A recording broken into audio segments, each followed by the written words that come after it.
You ask Tiger to solve. This deals with linear equations with one unknown. The final result is t equals 7/2. Let's solve it step by step. Swap sides. Group all constants on the right side of the equation. Subtract 1 from both sides. Simplify the arithmetic.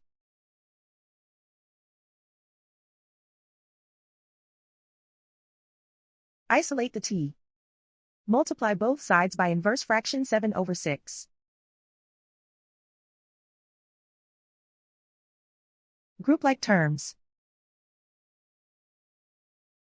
Multiply the coefficients. Simplify the fraction. Multiply the fractions. Simplify the arithmetic. And so the final result is t equals 7/2.